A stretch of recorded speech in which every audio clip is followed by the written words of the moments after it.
আমাদের ছোটবেলা মানেই মজার মজার নানান সব খাবার, আর সেসব খাবারের মধ্যেই অন্যতম একটি খাবার হলো নারকেল নাড়ু। আসসালামু আলাইকুম, কেমন আছেন সবাই? আজকে আমরা নারকেল নাড়ু তৈরি করব, আর এটার জন্য লাগছে কোরানো ফ্রেশ নারকেল, আর সাথে লাগবে আখের গুড়। আমি যে গুড়টা নিয়েছি, গুড়টা কিন্তু অনেক ফ্রেশ ছিল, গুড়ের মধ্যে কোনো ময়লা আবর্জনা ছিল না।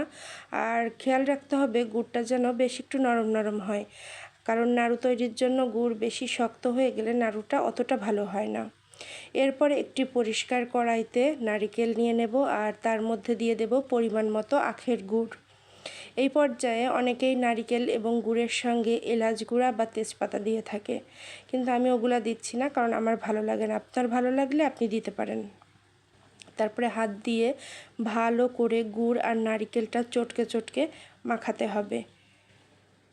মাখানো হয়ে গেলে সামান্য একটু পানি দিয়ে বসিয়ে দেব চুলায়, আর চুলার জালটা থাকবে মিডিয়াম, বেশি হাই ফ্লেমে দেয়া যাবে না।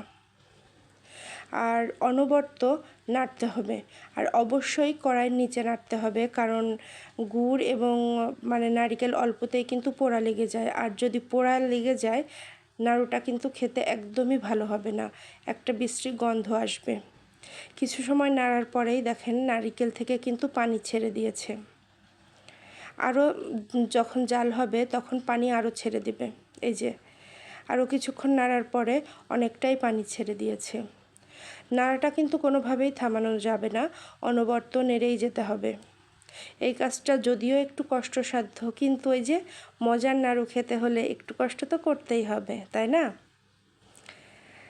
নাড়তে নাড়তে এই পানিটা নারকেলের সঙ্গে শুকিয়ে যাবে, আর তখনই তৈরি হয়ে যাবে নারকেল।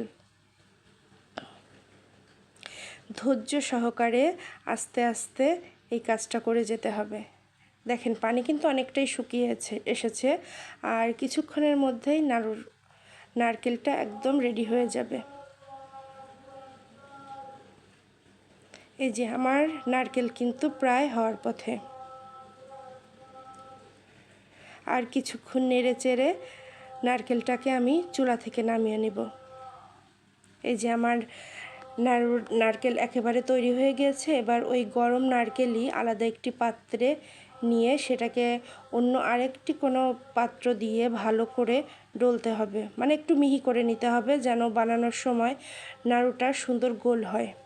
এরপর ওই গরম গরম নারকেলটা হাতে নাড়ুর আকার দিতে হবে, আর ঠান্ডা হয়ে গেলে নাড়ুটা কিন্তু সুন্দর গোল হবে না।